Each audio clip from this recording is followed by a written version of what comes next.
¿No viste lo que dijo el bobo del marido de Pampita? Hay que pasar el verano. Hay que pasar el verano, esa era la frase. Para.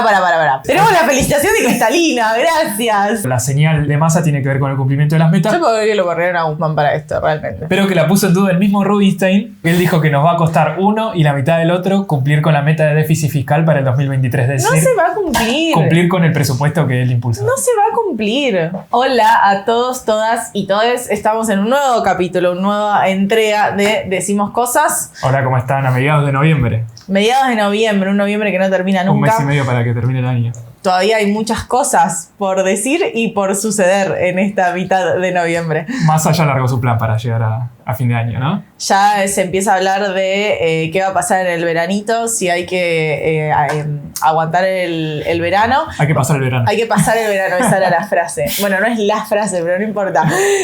Vamos a hablar de inflación. Salió el dato de octubre. Salió el dato de octubre. Y el plan de Massa tiene que ver con inflación. El plan de Massa, precios justos, los dólares. ¿Qué pasa con los dólares? Se reactivaron también las cotizaciones de los dólares paralelos. Habló Rubinstein sobre eso. Habló Rubinstein. Justo el mismo día saltó el dólar. Rubinstein, que es el viceministro, pero que es el economista del equipo, así que se supone que sería como si hacemos la escala de que Massa sería el Massa madre y le sigue Rubinstein, sería como su propio ministro de Economía. Algo así, sí. Algo así. Haciendo los paralelos, ¿no? También se extendió el swap con China, así que podemos hablar un poco de eso, y habló Cristalina. Claro, en el medio de la gira de Alberto Fernández, que bueno, habló con el presidente chino. Sí. Swap, habló con el Casi FMI. se pierde la reunión. Claro, tuvo un traspié, esperemos que esté bien. Pero en el medio, bueno, tuvo reuniones con el FMI. Vamos a hablar sobre qué pasó ahí, porque Alberto Fernández dijo que iba a discutir algunas cosas que vamos a ver de qué. Y en un Estados Unidos, porque recordemos FMI, Estados Unidos, en un Estados Unidos con una inflación que viene un poco más desacelerándose, que no está pasando en Argentina. Y también, porque no es todo malo lo que sucede en este país, no es todo malo, hubo una victoria de los residentes de la Ciudad Autónoma de Buenos Aires, así que también vamos a felicitarlas por su lucha, por su conquista. Por sus derechos, claro. Por sus derechos, porque hay salida, chicos, hay salida. Hay que organizarse y luchar un poco. Hacer ruido. Bueno, ¿arrancamos con los precios? Sí, que fue una de las noticias de esta semana. No sé si es tan noticia, pero salió el dato de inflación que dijo que después de 2 meses que parecía que desaceleraba la inflación, porque había llegado al 7 y algo, bajó a 7, bajó 6,2, claro, el mes pasado, y ahora volvió a subir a 6,3. Entonces cortó la racha de 2 meses a la baja, que más o menos era hacia donde trataba de apuntar el ministro de Economía, el gobierno, de poder mostrar un sendero a la baja. Y esto, bueno, se vio muchas veces, ¿no? En la historia reciente de Argentina, con los cambios en las secretarías de comercio, los cambios en economía, y bueno, esta vez no se festejó tanto, pero de esto de decir, bueno, hay un par de meses de desaceleración, vamos por el buen camino. No para mí hay como 2 lecturas, porque por un lado tenés la lectura esta de que, bueno, no se desaceleró porque venía 6,2 y esto es 6,3, entonces se rompe ese sendero de desaceleración, pero la otra lectura es, las consultoras estaban diciendo que iba a ser 6,5, 6,7 como números más altos, entonces terminó siendo un número menor. Siempre que hablemos de inflaciones más altas del 4% mensual, o sea, estamos recontrapasados de esa frontera, son inflaciones que, nadie va a salir a celebrar si el mes que viene es 6,1 o 5,8. Pero sí marcan un sendero, ¿no? Sendero de menor crecimiento de los precios. Claro, y es el que va a tratar de profundizar ahora con este lanzamiento de precios justos Massa. Pero con esto de que vos decías antes de pasar a eso, hay una victoria, pongámosle, que es que como dio un número más bajo del que estimaban las consultoras y ahora se activa este programa de precios justos de lo que vamos a hablar ahora, parecería que esa proyección de una inflación del 100% o de 3 dígitos para fin de año o interanual de enero a diciembre, es decir, los 12 meses del año, si sigue más o menos así, capaz que queda 99. Claro. Lo cual sería un poroto, pongámosle, para el ministro de Economía. Hay ciertas barreras también simbólicas, ¿no? Claro. Porque uno ve el Excel y la verdad que sea 99,5. Como se dicen las barreras psicológicas. Psicológicas, eso. Que pasa mucho con el dólar, en este caso con la inflación. Obvio, con el dólar cuando pasó los 300 300, que es como, bueno, en términos racionales, bueno, no sé si te cambia el bolsillo que sea 99,5 o sea 100, pero sí en términos de repercusión mediática, llegar a los 3 dígitos es complicado. Ya estamos en una inflación interanual del 88%, o sea, si comparamos con octubre del año pasado. Sí. Lo cual es muy problemático pensando en estos saltos, ¿no? No quiero que por ahí nos detengamos tanto en la inflación, pero sí en estos saltos de, bueno, cuando terminó el último gobierno de Cristina era la inflación del 30 y pico, después vino Macri, la dejó... Algo. ¿Cómo? 20 y algo. Bueno, 20 y algo, está bien. Tuvo 30 y pico en 2014, Tuvo 30, para hacer sí. el fino, en 33, algo así, en 2014 y en Sí. 2015 fue 23, 24. Está bien, pero ponele que... Bueno, Pues- está bien, porque con $1 muy atrasado, muy atrasado. No, yo no quiero defender a nadie, sino para... Yo tampoco. También es difícil hablar de esos números porque el INDEC estaba intervenido, entonces... Claro, sí. Bueno, no nos metamos en eso. Hablando así, a grosso modo, vos tenías un registro de inflación del 30%, ponele. Viene Macri y lo dejan un 50%. La duplicó. Sí, un poco menos, pero sí. Y ahora de vuelta, aparte el número... Y ahora, de nuevo, hay como una escalada en esa inflación donde ya estamos hablando de 80s, 90s, hay que ver qué pasa el año que viene. Y también, bueno, cuáles son las políticas o qué medidas está tomando el gobierno en ese sendero. Nosotros decimos, bueno, queremos un sendero de desaceleración. Bueno, pero estás haciendo un crawling peg más profundo todos los días, estás devaluando todos los días el dólar. Hay actualización de las tarifas, actualización de las prepagas. Es como que todas las políticas también tienen una presión inflacionaria. Lo que más subió el mes pasado fue las tarifas de los servicios de comunicación, ¿no? Claro. Que es algo que el gobierno permite igual. Sí, regula. Que regula, digo, que tiene que aceptarlo. Pese que también está judicializado. Ese es otro tema un poquito más complejo, pero que en este caso el gobierno autorizó subas en los servicios de telecomunicaciones, celular, tele, internet. Bueno, ¿y qué está haciendo? ¿Qué está haciendo el gobierno entonces? Bueno. Te toca a vos. No, el gobierno anunció un plan de precios justos que parece ser en el medio de un debate o después de un debate en donde se discutía si iba a ser un plan de estabilización u otra cosa, que lo vamos a retomar creo en un rato con lo que dijo el viceministro de Economía. Lo que decidió el ministro Massa parece que con el visto bueno de la coalición en su conjunto, del kirchnerismo, que venía siendo el más crítico con la política económica, de ir hacia este programa de precios justos que sería congelar 1.800 productos por 120 días de unas 120 empresas que son las más importantes para el consumo masivo y que de esas empresas que entran al programa y que va a quedar abierta la inscripción al programa de las empresas, por lo que dijeron, bueno, el resto es una adhesión voluntaria. O sea, eso me parece importante aclararlo porque no es que el gobierno está diciendo, bueno, no sé, tales productos por ser básicos los regulamos y tal, sino que las empresas adhieren a ese acuerdo.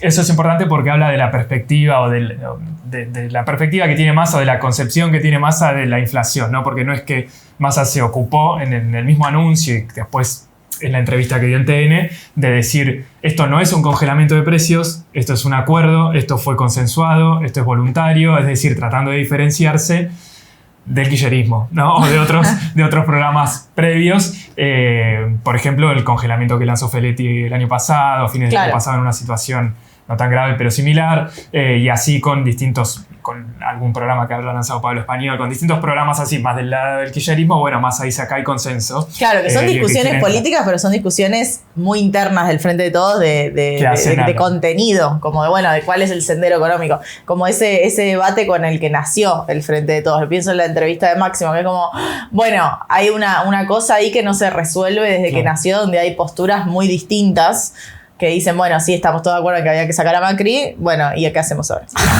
Bueno, no hubo acuerdo. No hubo acuerdo, estamos 3 años de esa falta de acuerdo y Massa parece patear más para el lado empresario. Sí, empresario, sí. O sea, de incentivos, de zanahoria, de los empresarios más grandes, ¿no? Porque acá lo que se acuerda son con 120 empresas grandes, y también un problema, 103 empresas. 113, se bajaron algunas. Bueno, y sí, que se espera dejarlo abierto para tratar de incorporar más productos al programa. Pero lo de Massa va más por ese lado de tratar de contener a las empresas y no de ir al choque, de tratar de jugar más en ese sentido. Por eso no es que se avanza en este congelamiento de 1.800 productos, o sea, solo en un congelamiento de 1.800 productos, y el resto de los productos de esas empresas van a aumentar en este plan que dijo de 4x4, porque 120 días son 4 meses, en donde cada mes de esos 4 meses pueden aumentar hasta un 4% esos productos. Entonces, como que por un lado hay un congelamiento de una cantidad de productos, por otro hay otros que van a poder aumentar hasta un 4% para tratar de bajar el índice, y por otro lado hay todo otro universo muy grande de productos que, bueno, quedan por fuera. Sí. Creo que la cuestión apunta más a estos alimentos de primera necesidad, ¿no? Que fue lo que dijo él. Los alimentos, limpieza, higiene personal, y hay que ver si se avanza hacia insumos difundidos, dijo toda una apertura un poco. A mí en esto ahora, de estos 1.800 productos, me hace acordar un poco al precios esenciales. Claro. No por pegarle a Massa, que no tengo ningún drama, pero no por eso, sino en el sentido de decir, bueno, estos son productos básicos, estás en un contexto de inflación muy alta, de mucha pérdida de poder adquisitivo, te garantizo estos productos. Pero no es una política como es precios cuidados, o como quería ser precios cuidados desde el 2014, decir, bueno, generamos una referencia de precios, como en distintos tipos de consumo que por ahí no son tan esenciales para las familias.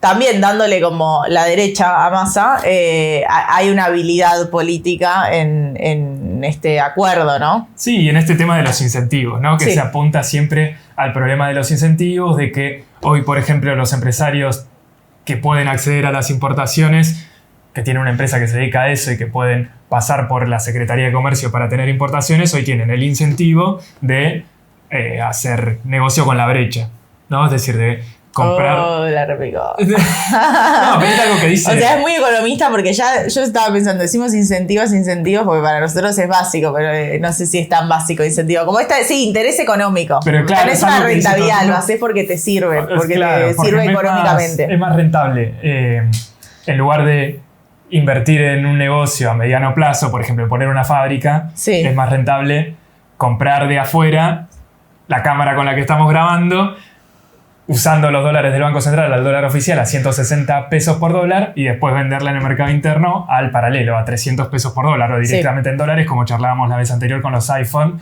que es el caso que se usa todo el tiempo. Pero... Para.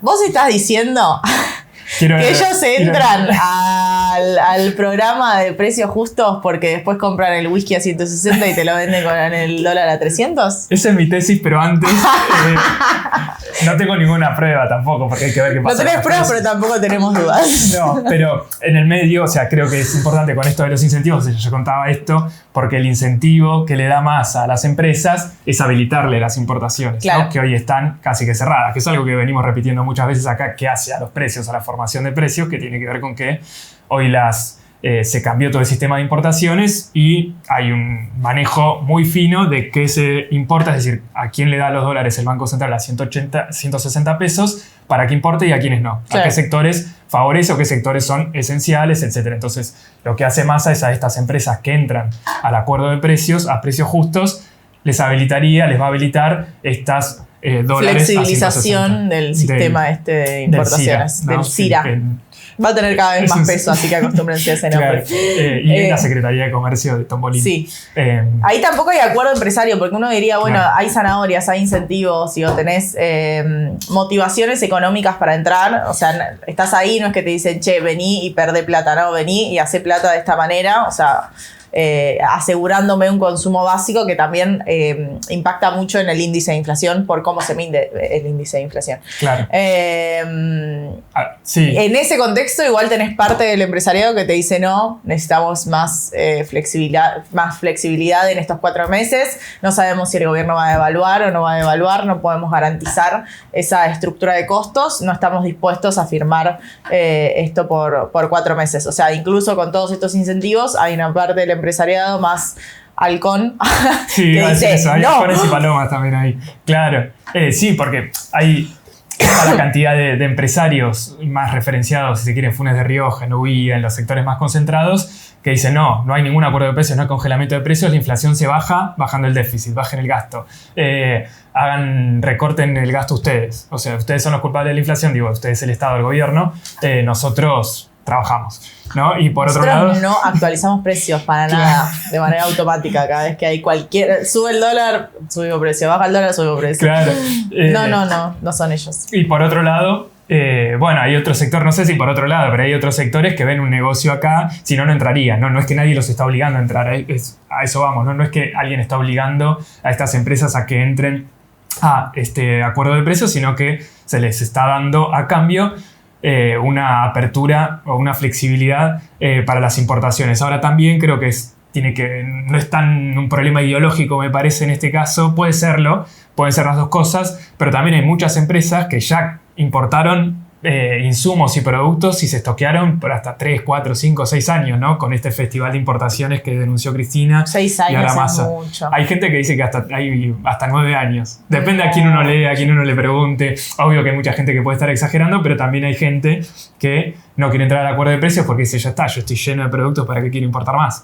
Puede ser que no. La cuestión es que acá sí, también hay apoyos políticos, como sí, apoyos políticos. Sí. Pero sí es interesante o lo que dicen los empresarios es, el miedo es que en Argentina, históricamente, por lo menos en el último tiempo, lo que suele pasar es que si hay saltos devaluatorios, que es lo que este gobierno no quiere hacer y es la bandera que viene levantando desde que asumió y que logra controlar, no queremos hacer saltos devaluatorios. Ahora, históricamente, cuando hay devaluaciones, son en enero. ¿Por qué? O sea, hay una explicación económica. Vos venís de diciembre, que es un mes de alta demanda de pesos, porque hay que pagar aguinaldos, porque fiestas, vacaciones, la gente usa pesos. Entonces es un mes dentro de todo tranquilo, que hay que ver cómo llegamos a diciembre, porque estoy viendo la fecha, 16 de noviembre, y están todas las alarmas prendidas. 17 de noviembre, obvio.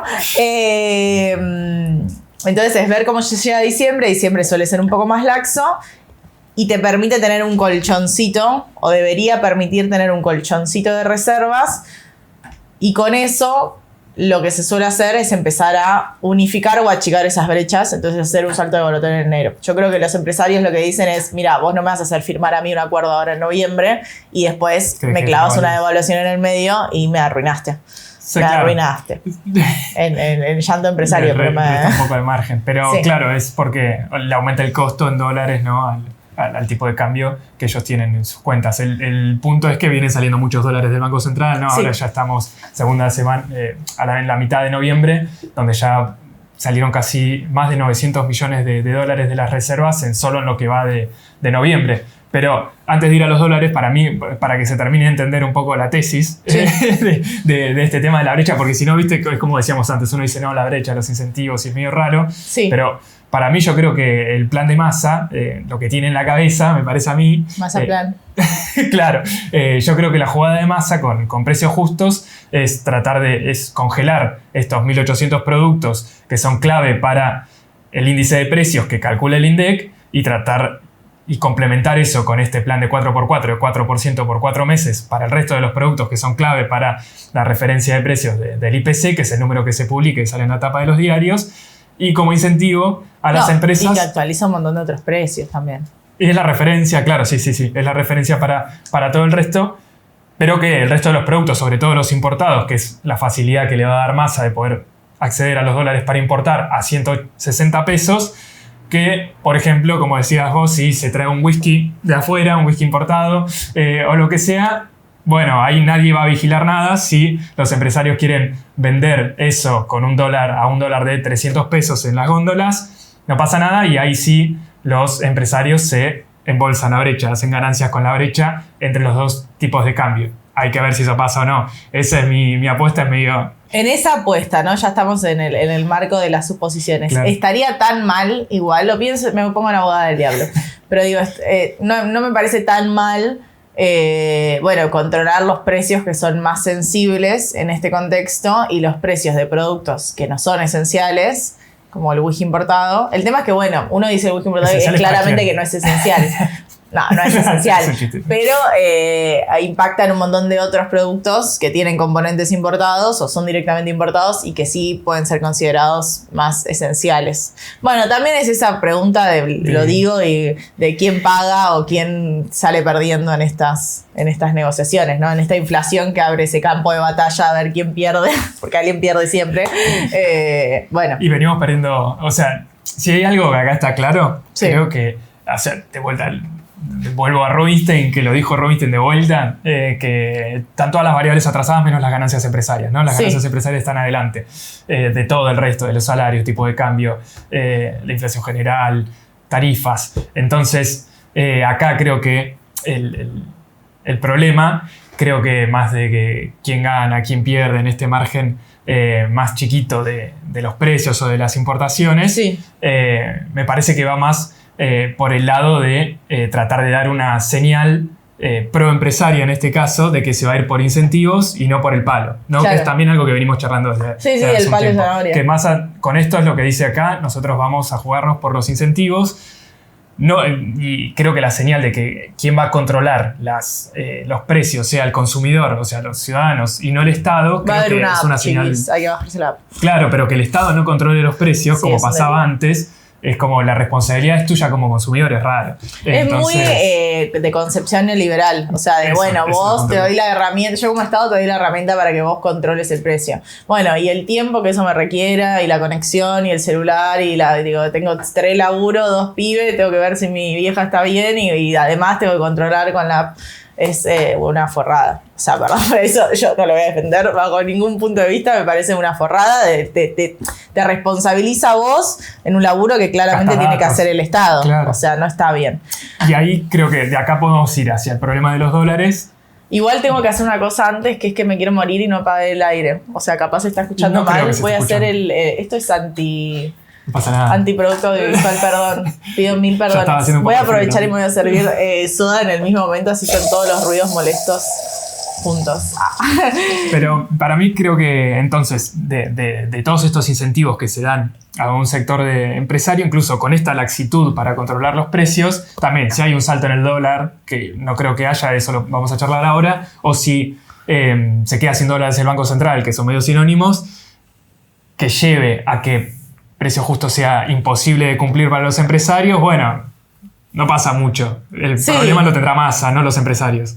No, y además te vuelven a abrir la mesa. O sea, mirá si Claro. el empresario va a perder. O sea, no hay chance. Te dice, sí, esto que firmé, bueno, no. Y a esta altura, después de- hay desabastecimiento, digo, como que tiene herramientas para no cumplirlo. Después de tantos retrocesos, creo yo, del gobierno, que esto es algo que también charlamos mucho, ¿no? Partiendo de Vicentín para acá y todas estas políticas que trató de hacer el Estado, de tratar de avanzar un Solo en poquito Vicentín. y que siempre terminó retrocediendo, creo que también hay un sector, con Funes de Rioja y Loguía, que medio que ya le tomó el tiempo al gobierno. Entonces, por eso pueden jugar a que no, nadie va a aceptar ningún acuerdo de precios y después, bueno, lo cerramos por esta cantidad de productos, por esta cantidad de días, con esta cláusula para que me dejes importar y después vemos. Sí, el tema es que en ese contexto Massa va a TN, o sea, ya simbólicamente es un montón, a diferenciarse justamente del lado más regulacionista del propio gobierno, ¿no? Claro. Y decir, bueno, no vamos a ir por ahí nosotros. Nosotros no somos eso, nosotros ¿Qué? somos conceptos. Creo que Rubinstein también, y esta es la última vez que cito a Rubinstein, ya van 3-4 veces. Pero ahora vamos a hablar de lo que dijo Rubinstein, ¿Por de qué? las reservas. Claro, porque Rubinstein lo que dijo fue de una conferencia frente a empresarios, financistas, etc. En el Instituto Argentino de Ejecutivos de Finanzas. De finanzas, bien. IAEF. Donde estaba muy cómodo, y él lo que dijo fue en este punto sobre el problema este de precios justos y de por qué, en teoría, uno pensaba, o lo que se discutía, ¿no? En círculos muy chiquitos que siguen esto día a día, de que por ahí Rubinstein lo que traía era un plan de estabilización o un plan más profundo para tratar de frenar la inercia, es decir, hacer un plan de shock para tratar de controlar en el corto plazo estas variables que están medio Voy a hacer dos descontroladas. comentarios. Uno, lo hablaba todo el mundo Sí, economista o cercano a economistas, estaba hablando o trabajando todas las consultoras en planes de estabilización. Y la segunda aclaración, el plan de estabilización es lo contrario de lo que se viene haciendo. Es decir, mira, vamos a arreglar algunos precios relativos en esto de, bueno, cuánto vale cada cosa.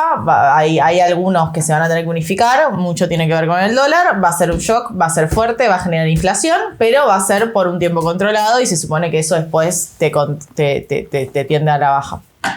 Perdón, no te interrumpo más. Pero pero lo que dijo fue que le preguntaron por qué no hice un plan de estabilización, por qué lo anunciaron, por qué no, si estaba en carpeta, y él dijo que no. Parecer, él también creía en que había que hacer un plan de estabilización, pero que no había consenso en la coalición, ¿no? Que tiene que ver con esto que vos decías, de la relación con el kirchnerismo, con el sector más crítico de la política económica. Entonces, lo que él dijo fue, no hay un plan de estabilización, sino que está esto, que es precios justos, para tratar de frenar la inercia, y que él, que fue una persona también muy crítica de otros congelamientos, otros acuerdos de precios como el de Feletti, dijo que esta vez sí iba a funcionar, porque lo que está haciendo en paralelo al acuerdo de precios es bajar el déficit. Porque la concepción, ¿no? este sector es más neoliberal o más que va en ese sentido de que para bajar más en línea con lo que dice el FMI también. Exacto. Entonces, en la medida en que baje el déficit y baje la emisión, si se da esas señales, si se está recortando el gasto, si se está bajando la emisión, bueno, hacer un acuerdo de precios para tratar de frenar la inercia tiene sentido. Y va a funcionar, dijo. Pero que no se hace un plan de estabilización por eso, ¿no? No, y que tampoco tiene hoy en día, o sea, para hacer un plan de estabilización también necesitas de ciertas condiciones. Y una condición es tener reservas, o sea, tener un poder de acción de maniobra. Y hoy en día el gobierno lo que le faltan son reservas en el Banco Central. Entonces, mi preocupación es decir, si en diciembre consiguen este colchón de reservas, ¿harán un plan de estabilización en enero? Porque si vas a hacer algo así, enero... Mi la tesis, anterior fue la mía, ahora acá es la especulación, porque eso hacemos los economistas. Especulamos. No, mi miedo es en diciembre que generen ese colchón de reservas. Él dijo, Rubinstein dice, bueno, faltan 20.000 millones de dólares de reservas netas. Pensemos que estamos abajo de los 40.000 millones de reservas brutas, o sea, en total. De reservas netas no lo publica el Banco Central, así que es muy difícil tener un número. 4.000 y 5.000 millones. Sí, por ahí 3.000, depende con quién hables. No, depende que cuentes. Y claro, sería aumentar muchísimo, falta muchísimo, pero eso lo hice para unificar el tipo de cambio. Ahora, vos podés generar un plan de estabilización con menos reservas. Imagínate que tengas 7.000, 8.000 millones de dólares de reserva neta. Y ahí generen un plan de estabilización de shock que involucre una devaluación y demás. Esa es mi tesis de algo que puede suceder. ¿Por qué? Y porque el año que viene también es un año electoral, porque enero es el mes donde se hacen esas cosas, porque es también antes de la cosecha. Entonces, tenés presiones también para que generes esa devaluación y ellos te digan, bueno, te liquido. Y nada, nos empomen.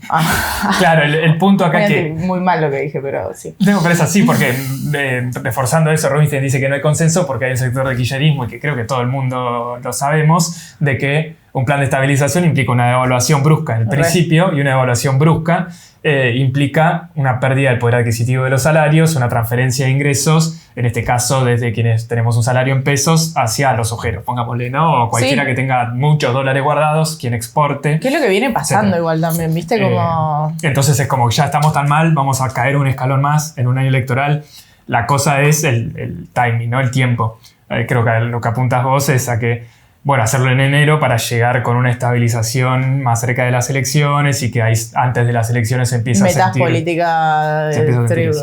y metas política distributiva. Claro, y un poco más... O sea, un plan de estabilización también, yo quiero creer, no espero mucho de Rubinstein. Un plan de estabilización no es solo una devaluación brusca y ya. O sea, tenés que tener un plan de estabilización. O sea, involucra...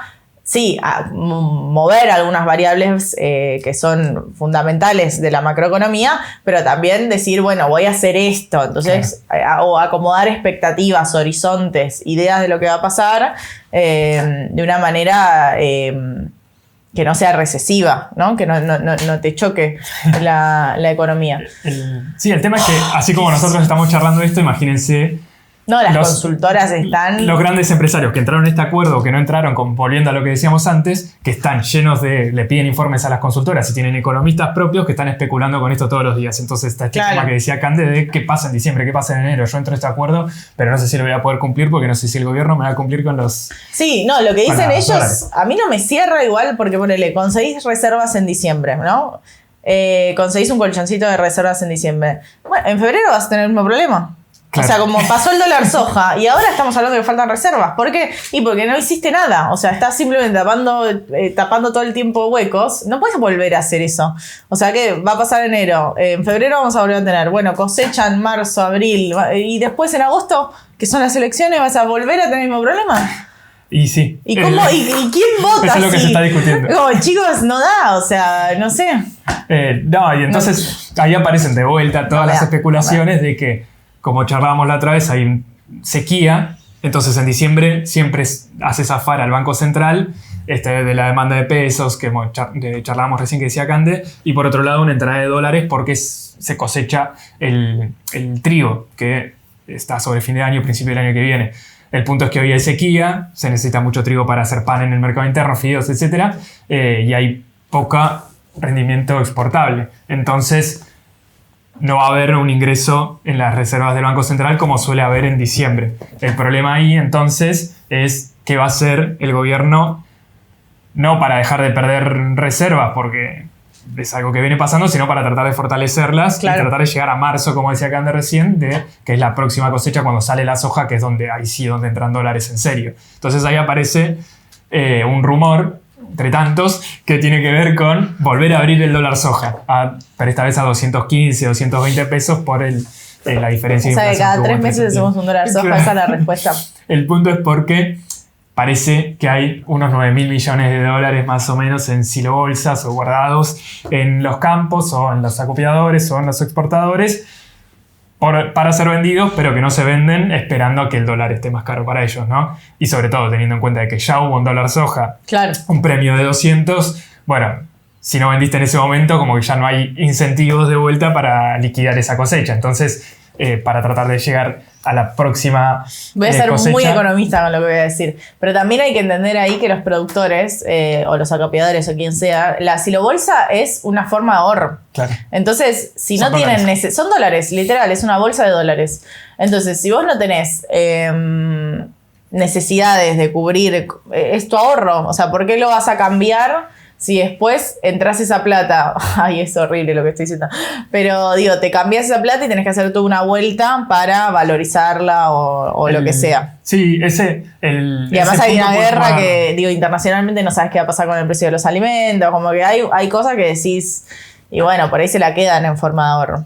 Sí, eso lo podría pensar o sea, ese argumento podría valer para los pequeños productores que por ahí lo toman como forma de ahorro, que creo que hay cada vez menos, ¿no? Que, bueno, eso es un debate, pero que en general los que no tienen mucha capacidad de ahorro y necesitan comprar insumos para la próxima cosecha, son los primeros en liquidar, claro, son los primeros en liquidar para hacer la nueva producción, ¿no? Y si no lo hicieron con el dólar soja. Por eso había sectores, hay pocos, ¿no? Pero hay un sector de los productores cercano al gobierno que decían, nos cagaron, nosotros somos los primeros en vender y ahora ponen un dólar soja más alto y nosotros liquidamos a 140 por él. Sí, beneficiaron a los que podían aguantar.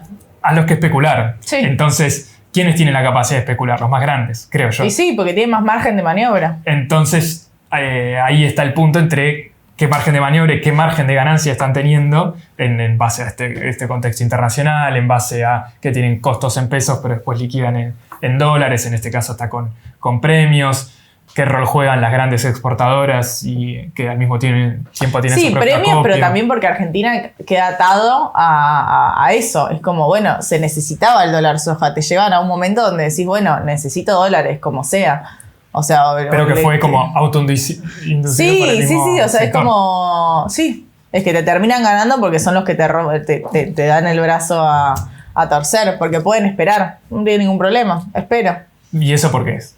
¿O es por un por problema? los dueños Bueno, puede ser por un problema de incentivos, es decir, hay que evaluar porque no hay incentivos para vender, o por un problema de que Argentina no tiene ningún tipo de control sobre su comercio exterior, su producción nacional, Sí, nada. Y por el problema de las retenciones, yendo a algo más concreto, por el problema de las retenciones, se debería haber discutido de otra manera las retenciones para que sean un elemento, y no solo las retenciones, sino, bueno, por ahí saldos exportables. Sí, una idea de más control del comercio exterior, obvio.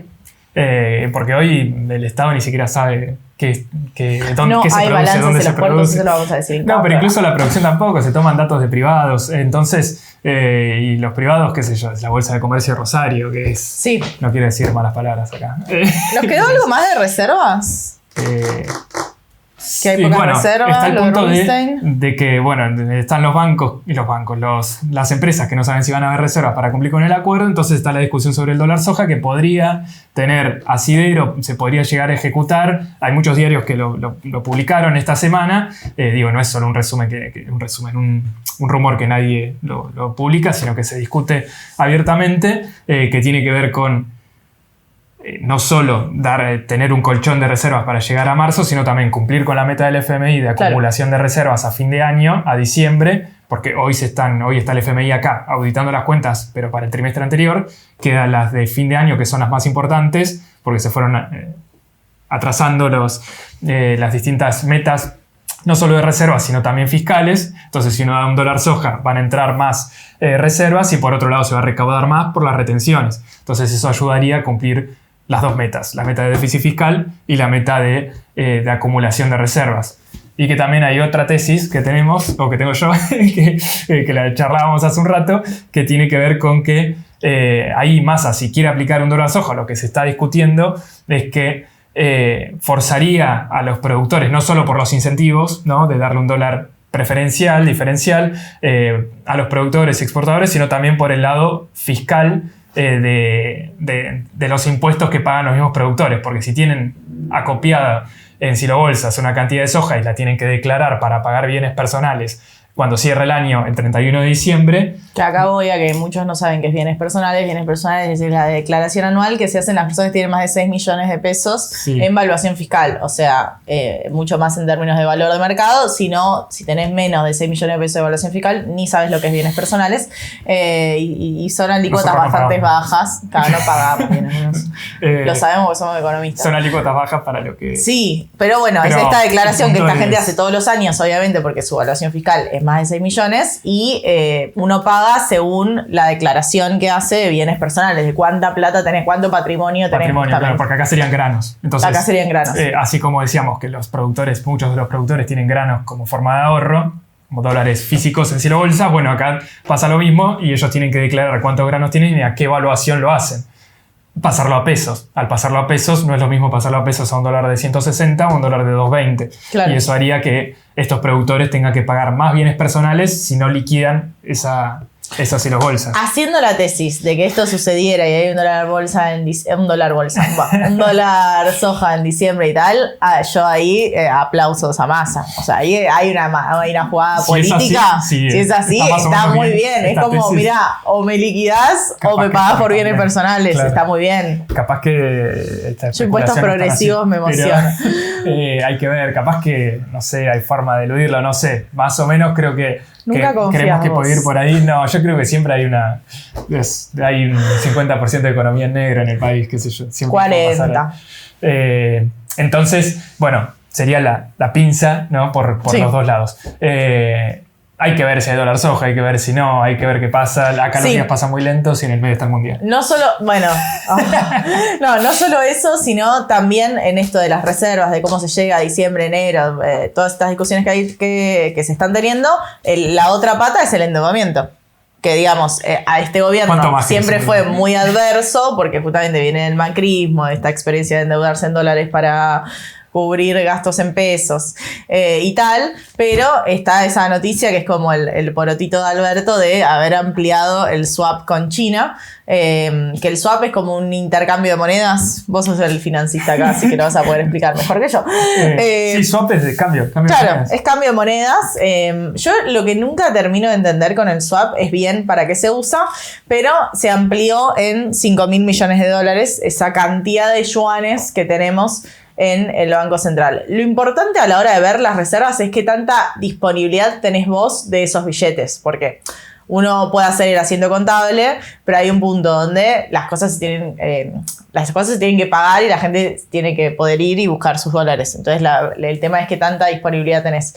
También es cierto que nosotros tenemos un déficit con China, entonces si eso nos sirve para cubrir esa cuenta de almacenero que tenemos con China, también funciona. Sí, compras y ventas a China. Compras y ventas a China. Massa anunció que se iban a poder usar en ese sentido, o sea que era como 5.000 millones. No le saques el logro a Alberto. Fue Alberto que se juntó con Xi Jinping. Pasa que yo lo leí en un tuit de Massa. Bueno, ahí está la pelea para ver quién se anota los porotos, que pasa siempre. Yo digo lo que anunció Massa, no sé lo que anunció Alberto, porque por ahí se pisan entre ellos, qué sé yo. Sí. Hay que ver, muchas veces anunció esto de que se iba a poder usar los dólares o se iba a intentar hacer que los yuanes del swap se iban a poder usar para el comercio, para tratar de cubrir el déficit comercial que tiene Argentina para pagar importaciones con ese swap, con yuanes, pero no sé si se hizo alguna vez. Esta vez se volvió a anunciar. Hay que ver si se hace. Y después a qué tasa nos cobran esos yuanes. Bueno, pero también es una puerta que está ahí disponible porque ahí sí hay un gran cambio entre gestión Guzmán. Batakis no tuvo tanto tiempo como para para mostrar su postura, ¿no? Pero en que el endeudamiento externo estaba completamente cerrado por una definición política. De hecho, millones de entrevistas de Guzmán diciendo no es lo mismo endeudarse, bla, bla, bla. Y Massa lo que viene haciendo es tomar deuda afuera, pero con organismos multilaterales o internacionales que tienen tasas muy bajas. O sea, que uno diría, bueno, está mal, pero no tan mal. Es como... Entonces hay que ver, a mí ahí también me interesa en términos políticos, bueno, si de repente Massa, que es muy amigo de Estados Unidos, que es muy como que tiene ese perfil así de conseguir fondos, de amigo de los mercados, de hecho lo querían postular para lo del BID, bueno, si también es una puerta, ¿no? En este plan aguantar. Yo no sé cuánto margen hay, yo creo que... ¿En qué sentido? Y de que a los organismos internacionales ya los exprimió en sus primeras semanas de gobierno. Pero margen, después del 2008, margen para endeudarse en este sistema recontra. Pero estamos en una... Sí, puede ser, pero eso podía pasar hace 2 años, el año pasado. Ahora las tasas de interés están subiendo en todo el mundo. Bueno, eso dice la CEPAL. Situaciones contractivas. O sea, pasamos de tener una política monetaria de Estados Unidos, que es la que dirige la política monetaria de todo el mundo, expansiva, es decir, dinero barato, dólares baratos, a un superdólar.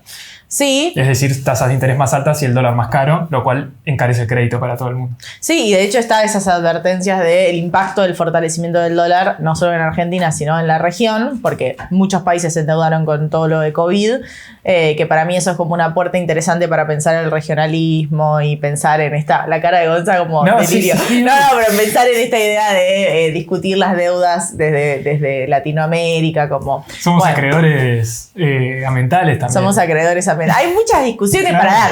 No, bueno, pero sí hay advertencias sobre los impactos de este fortalecimiento del dólar en el hoy, más allá de lo que pueda pasar en el mañana, en un futuro fortalecimiento regional. Pero también Estados Unidos, esa inflación que empieza a desacelerar, bueno, puede ser que lleve a una política monetaria más laxa y por ende a aflojarle un poco a este superdólar, ¿no? Puede pasar. Puede pasar. Imagínense que esto se está discutiendo en todo estamos viendo movimientos en las bolsas que suben y bajan 5% en un día, algo que no se ve nunca. Ahora estamos viendo eso todos los días por esto. Claro. Porque hay gente que está apostando a que el Banco Central de Estados Unidos se va a dar vuelta y va a bajar la tasa de interés. ¿Cuánto va a ser? Yo pongo mi grano si va a seguir, ¿cuánto va a ser la próxima suba de tasas del mes que viene? ¿En qué porcentaje? ¿Cuál va a ser su mapa de puntos? Se le dice, es decir, a cuánto va a llegar la tasa de interés en algún momento. Por ahora va a seguir subiendo. La cuestión es hasta cuánto y cuándo se da vuelta. ¿Cuánto va a seguir subiendo? ¿Cuánto? Sí, y en qué momento va a llegar a la tasa máxima y va a empezar a bajar. Y también cuando Estados Unidos se va a hacer cargo de los impactos que generan en el resto del mundo. O sea, si todos los países tienen la reserva en dólares y vos de repente me subís la tasa de interés, y bueno, amigo, me estás complicando. O sea, como que también hacete cargo de la hegemonía occidental que manejás, hermano. Pero esa es la gracia. Como tiene la hegemonía, puede financiar su déficit. Exportar su crisis. Exportando inflación. Pobre Europa en recesión. Nadie piensa en Europa en recesión. Exportando la crisis. El otro día el canciller de Alemania, acá muy off topic, lo que dijo dijo que iba a ensanchar sus vínculos con China. Sí. Y hizo, o sea, el canciller anunció una inversión de una de las grandes químicas alemanas, que ahora no me acuerdo el nombre, por $9.000 millones en China para producir en China, lo cual va a contramano de nearshoring, de que las grandes firmas de Estados Unidos sacan las plantas de China para devolverlas a México, Estados Unidos. Acá Alemania anunció lo contrario esta misma semana, creo, no sé cuándo. Y bueno, que son las tensiones geopolíticas también de decir, mirá, si vos querés ocupar este lugar de hegemonía, bueno, también vas a tener presiones de los países. Obvio que no todos los presionamos por igual, o sea, que Alemania te haga eso es distinto que otras cosas que podemos hacer desde acá. Pero bueno, es interesante ese campo de batalla que se va abriendo. El problema siempre son los dólares para nosotros y para todo el mundo, ¿no? Acá, en este caso, es cómo se pasa el verano. Hay que ver que si hay dólar soja. Yo creo que endeudamiento va a ser difícil. Incluso las tasas estas de endeudamiento con bancos de inversión privados, que era algo que se discutía al principio, que eran estos... ¿cómo se llamaban? Era un endeudamiento que tenía un nombre así tipo swap. Con fondos internacionales, incluso se discutió en un momento con el Fondo Soberano de Arabia Saudita, de Qatar, etcétera, pero con las tasas de interés subiendo en todo el mundo, con los bonos de Argentina que valen... Sí, cambió la escena. Si eso se puede llegar a hacer en algún momento, por ahí hay bancos que se arriesgan a prestar a la Argentina, pero una tasa de interés que puede ser muy usurera. Lo del swap de China también lo quería traer no solo por el fortalecimiento de reservas, sino en términos geopolíticos de este multilateralismo que tiene Argentina de, bueno, tenemos a auditores del Fondo Monetario Internacional, en este momento del suelo argentino, y también tenemos China ampliando el swap, poniendo guita en inversiones acá adentro, entonces como qué tensiones se generan, y Paolo Roca, uno de los hombres más ricos de la Argentina, diciendo, no me gusta para dónde está yendo Argentina.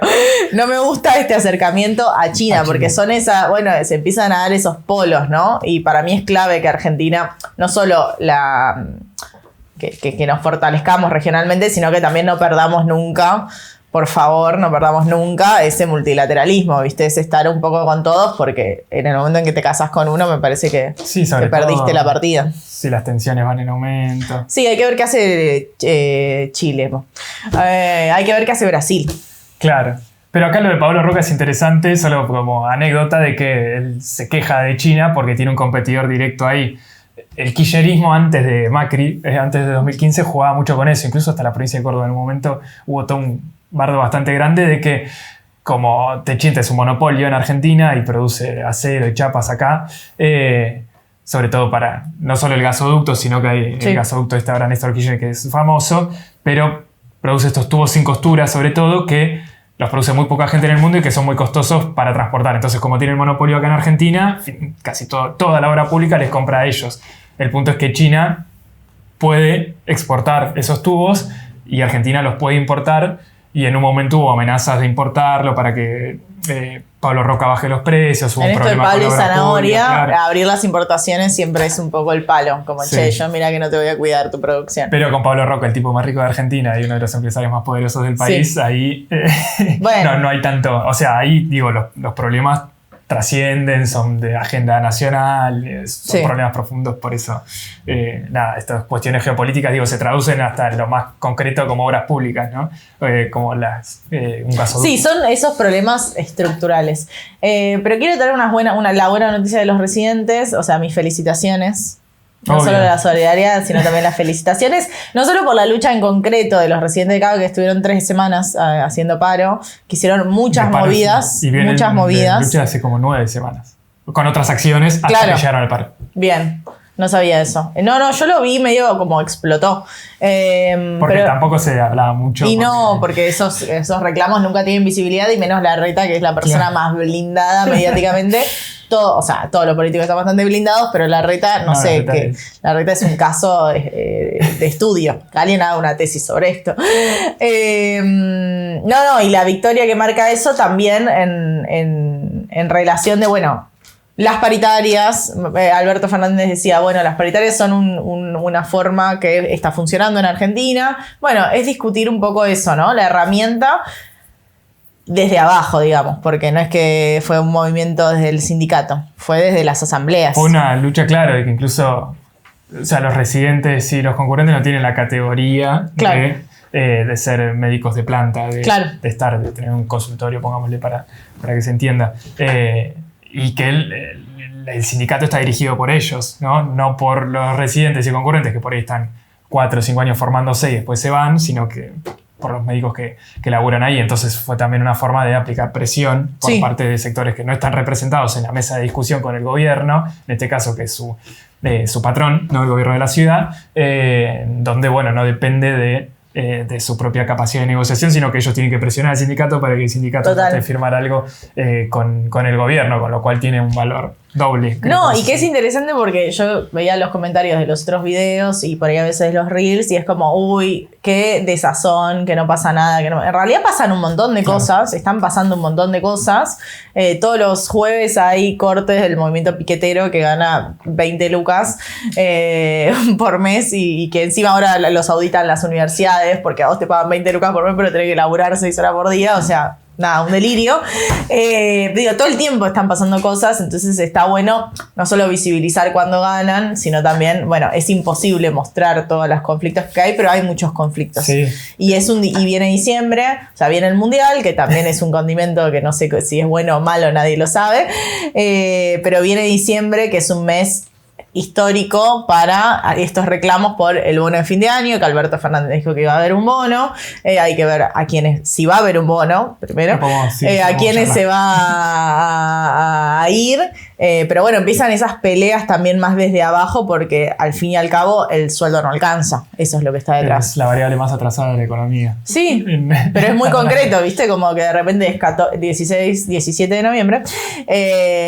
Y bueno, estás al horno. Pero es tremendo. ¿Viste lo que dijo el bobo del marido de Pampita? ¿No lo viste? Marido de Pampita le decimos nada más. No adjetives. No, pero fue increíble. Estuvo en el programa de Romina Mangel y Jairo Estraquias, ¿viste? Jairo le preguntó, el tipo venía diciendo, en Argentina el salario no alcanza, uno tiene que tener 2 salarios, con 2 salarios no llega a cubrir la canasta familiar muchas veces. 57.900 pesos, salario mínimo vital y móvil. Eso dijo, de que con 2 salarios no llegas a cubrir la canasta básica familiar, y además él es siempre el que está en contra de los piqueteros, ¿no? Sí, obvio. Hizo campaña electoral con eso. El punto es que él, mientras estaba diciendo eso, Jairo le pregunta, bueno, ¿y vos sos empresario, tenés varios restaurantes, ¿cuánto le estás pagando a tus empleados? Y él dijo que le estaba pagando 35.000. 70 lucas le está pagando a los empleados. Claro. Dice, no, yo le estoy pagando 70 lucas por mes. Y es más que el salario mínimo vital y móvil. Bueno, pero... Él te va a decir eso, yo pago más que el salario mínimo vital y móvil. Jairo le dice, bueno, pero eso está debajo de la canasta. Sí. Y como que... Ay, me perdí ese gran momento de la televisión argentina. Fue el domingo, pero recién lo rescataron ayer, creo, ¿viste? Aparecen los clips en Twitter. Yo lo vi acá, viniendo para acá. No te lo había contado antes, pero es tremendo porque el tipo es el que se la pasa diciendo que son planeros, que no quieren laburar y no les pagas nada. No, es que está, o sea, el pluriempleo es la norma. Y también pienso, nosotros que nos movemos en circuitos más clase medieros, para decir algo, es como que yo ya empiezo a notar cómo falta la guita incluso en estos círculos, ¿no? Como que decís, bueno, si acá está complicado el 17 de noviembre, no me quiero imaginar la persona que tiene que vivir con 20 lucas por mes. Sí, a mí me pasa en esos dos sentidos. Por un lado, cuando vas a tomar una birra, ponele, yo iba muy seguido a 2, 3 bares, iba siempre al mismo lugar porque soy una persona rutinaria. Conservador. Sí. Y es terrible, sobre todo en estos últimos, desde el año pasado, creo, desde la pandemia, de ver cómo todo el tiempo cambiaban los laburantes, los mozos, cocineros, todo el tiempo. Uno que va seguido se da cuenta, más o menos conoce, y cambiaba todo el tiempo. Y después preguntabas si te das cuenta, no tenían RT, que un tipo tuvo un accidente, me pagaba muy poco, no explotaba demasiado, 10, 12 horas. Claro, todos los días sin francos y así. Sí. Y por otro lado, bueno, la gente que por ahí tiene un laburo más estable, en blanco, etcétera. Incluso, ¿no? Que pasa esto que vos decías de los comentarios, que ¿por qué yo tengo un trabajo en blanco, pero ojalá mi sindicato fuera el de camioneros, ojalá mi sindicato luchara como el SUNA, y así, que bueno, pasa también con las obvio, tener un trabajo registrado y de 8 horas, jornada completa, no sé qué, no te garantiza no estar en la pobreza. Entonces es esa frustración de decir, mirá, jugué todas las cartas del sistema, estoy explotándome 8 horas por día y no me alcanza. Y no es que no me alcanza para irme de vacaciones a Miami, no me alcanza para pagar el alquiler. Sí. Estaba complicada la cosa. Sí, no, va por ese lado y creo que por eso está bueno valorizar un poco a los sectores que sí, que pueden conseguir cosas a través de la ¿Para cuándo el sindicato de freelancers? Bueno, habían varias siglas, ahora me olvidé, pero que le estaban rosqueando a algunas personas. Me parece bien. Rebord, Pedro Rosenblatt, había ahí una... No lo vi. ¿No? ¿Hay mujeres? Hoy no me acuerdo. Sí, pero no rosqueando, sino que era más un chiste, me parece. Sí, estaría bien un igual. Chiste, pero con un parte de verdad. Sí, claro, estaría bien. Porque creo que Rebord Toda organización sindical. Había visto que había tuiteado unas siglas que eran muy chistosas, pero no me puedo acordar. Era muy buena de su vida. Y sí, tiene que ser una sigla graciosa. Sí, pero obvio, hay que hacerlo. Bueno, también eso, rescatar porque es muy fácil pegarle a la reta, todos sabemos que es fácil pegarle a la reta, por lo menos desde es el tipo con mejor imagen del país, qué sé yo. A mí me parece mucha un villano, o sea, bueno, perdón, yo no me gusta adjetivar, pero parece un villano de película. Pero también está el conflicto con la Federación de Médicos de la provincia de Buenos Aires, que están peleando también por mejoras salariales, por un bono. Digo, como que que es muy loco para mí pensarlo cuando uno se abstrae un poco y dice, vivimos una pandemia, o sea, estábamos todos a las 9 de la noche aplaudiendo a los médicos y de repente son los que están recontratrasados en términos salariales, son los que te atienden. Digo, la pandemia, es difícil hablar de la pospandemia, digo, el nivel de atención médica y de la importancia de eso, porque además hubo 2 años de pandemia, entonces después empezaron a explotar el resto de las enfermedades que siguieron, pero que la gente no continuó ese tratamiento. Y bueno, nada, es loco en términos de humanidad, ¿viste? Como vivimos un momento donde los recontra explotamos y ahora es como, bueno, bonita.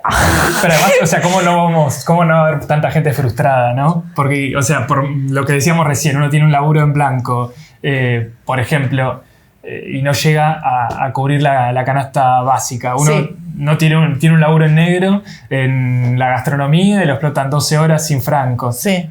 Y uno pensaría, ¿no? El sentido común capitalista. Sí. Uno se formó en la universidad, se está haciendo una especialización y tampoco cobra la canasta básica. Claro. ¿No? ¿Cómo la gente no va a estar frustrada, ¿no? Creo que tiene que ver con eso. Es que yo lo hablaba con una amiga que era... Ay, perdón. Pero que era muy loco porque decíamos...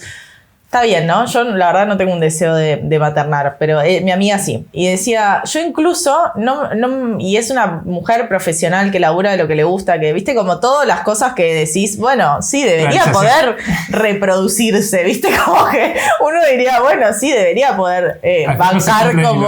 Claro, no hay ni reproducción de la clase, ¿entendés? Como...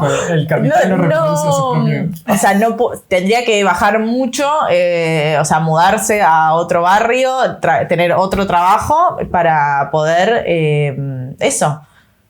reproducir una persona. Entonces es muy loco hasta dónde llegan esas limitaciones económicas y todos los problemas que generan, ¿no? Como... Nada, es tremendo. Sí, y además, obvio, todos los obstáculos, porque si sos madre, bueno, puedas tener problemas en tu trabajo, como, nada, todos los obstáculos que existen para las maternidades. Y que te lleva a la autoexplotación, ¿no? Porque es muy fácil ser un emprendedor exitoso como el marido de Pampita cuando heredaste la guita, tu viejo fue diplomático, sos el marido de Pampita. Sí, estudiaste en el exterior, los amenities.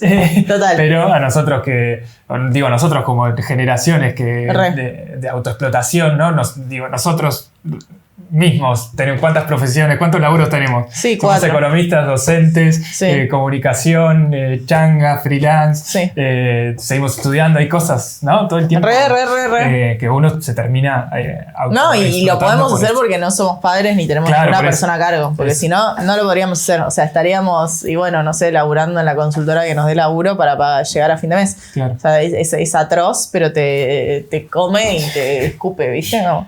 Si querés podemos terminar con una buena noticia. Lo de la ley de humedales te parece una buena noticia. No, iba a decir lo del FMI que Kristalina Georgieva felicitó a Argentina. Terminemos con eso. Tenemos la felicitación de Kristalina, gracias. Nos felicitó porque vamos por el buen camino. Si el FMI dice que Argentina va por el buen camino, estamos en grandes problemas, me parece, pero fue lo que dijo ella.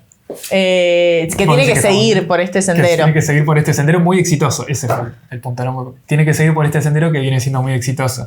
El sendero de este año, estos meses por lo menos, que bueno, tiene que ver con cumplir con las metas que ellos imponen. Claro. Entonces ahí a mí la duda que no, y con calmar un poco lo que fue julio, que era un descontrol también, ¿no? Sí, obvio. Pero a mí la duda que me parece, si Alberto Fernández, no sé más en qué punto, pero si Alberto Fernández vendió su gira por parte de lo que podía llegar a conseguir con el FMI, digo, de impulsar el reclamo de reducir los sobrecostos, que es un reclamo desde Guzmán, ¿no? Desde el principio y es un reclamo también estructural del Fondo Monetario. La idea es que se cambie desde el reglamento del fondo. Y eso no avanza. No. Y por el otro lado, dice que quiere discutir un poco más de flexibilidad porque el acuerdo se firmó antes de la guerra con Ucrania, ¿no? Que es algo también que viene hace algunos meses. Y que se trata de conseguir algo de flexibilidad en esos puntos por un gasto mayor para hacer frente a la importación de energía, ¿no? Pero Kristalina Georgieva dice, venimos por un camino muy exitoso. ¿Cuántos cambios pueden llegar a haber si Kristalina Georgieva dice que está todo bien? ¿no? Que por ahora espera por diciembre, este camino estamos bien. Bueno, puedes decir que sobre la base se ponía re matufia. con la debilidad vamos a poder conseguir algo. Bueno, pues, la necesidad. Si todo se pudre, con la necesidad puede ser. Yo creo que no, pero... Yo creo que no son tan importantes, o sea, esto es muy polémico de parte de una economista, pero creo que no son tan importantes las metas con el fondo. Creo que el fondo está obligado a bancar este gobierno y en todo caso se sabe por el perfil de vencimientos de la deuda que se va a tener que renegociar, o sea que Argentina no se va a poder hacer cargo de esa deuda. Entonces no creo que ponga trabas, porque si pone trabas el Fondo Monetario es empujarte al abismo. Y yo creo que aprendió del 2001, que fue cuando nos empujó al abismo, y no le salió bien, o sea, no salió bien en términos regionales, no salió bien en términos del sistema económico en su conjunto, que se supone que es lo que tiene que coordinar el Fondo Monetario Internacional, ¿no? Así que no creo que nos empuje al abismo, es algo político. No puedo hacer nada. Si no cumplimos las metas, ¿y qué vas a hacer? ¿Qué vas a hacer? Yo acuerdo con vos parcialmente. No, creo que está bien que las metas no son tan importantes, pero sí son importantes, o sí por lo menos Massa se lo toma con más importancia que Guzmán, pongámosle. ¿Por qué? Porque Massa lo que quiere hacer es dar un mensaje a los mercados, ¿no? Para que no le corran al dólar, un mensaje de estabilidad, de que va a haber un sendero o de que no hay un programa, ¿no? O sea, venimos una hora discutiendo de que solamente hay precios justos, no hay un programa económico, un plan de estabilización ni nada, sino que lo que hay es el acuerdo con el fondo, y el acuerdo con el fondo es lo que sería el camino hacia la estabilidad. ¿Cómo? Porque vamos a cumplir con la meta de reservas acumulando esta cantidad, porque vamos a reducir el déficit así y porque vamos a reducir la emisión monetaria. Ese es, como digo, la señal de Massa tiene que ver con el cumplimiento de las metas. Yo puedo que lo corrieron a Guzmán para esto, realmente. Pero que la puso en duda el mismo Rubinstein, quinta vez que lo cito, pero que él dijo que nos va a costar uno y la mitad del otro cumplir con la meta de déficit fiscal para el 2023. Es decir, no se va a cumplir. Cumplir con el presupuesto que él impulsó. No se va a cumplir. No se va a cumplir. Si lo que ellos quieren es no darle ruido al mercado, bueno, creo que te no hay que decir plata. esas cosas. No, yo tampoco. No, se va a cumplir. Qué sé yo. Falta mucho, pero por eso hay mucha gente que dice, bueno, o analistas que dicen, Rubinstein dice esto, que capaz que no es muy probable que no se cumpla la meta con el fondo, y ese mismo día el blue llega a un récord nominal. O sea, subió 3%. Sí, también dijo que no van a unificar el tipo de cambio, que era un poco lo que esperaba. Dijo muchas cosas. Sí, dijo muchas cosas. Para este micromundo de las finanzas y economistas que siguen esto, cada palabra que diga se mide. Mal. De lo que dijo, y cuando lo dijo guiñó un ojo. Bueno, tendremos muchas más cosas que decir. Queríamos hablar de la ley de humedales, que igual la vamos a poder hablar la próxima semana, pero recomendamos la nota de Quique y Maristela en el diario AR, que digo, podría ser una hora sobre esa nota nada más. Dejamos el link y bueno, nos vemos la semana que viene. Nos vemos. Chao. Adiós.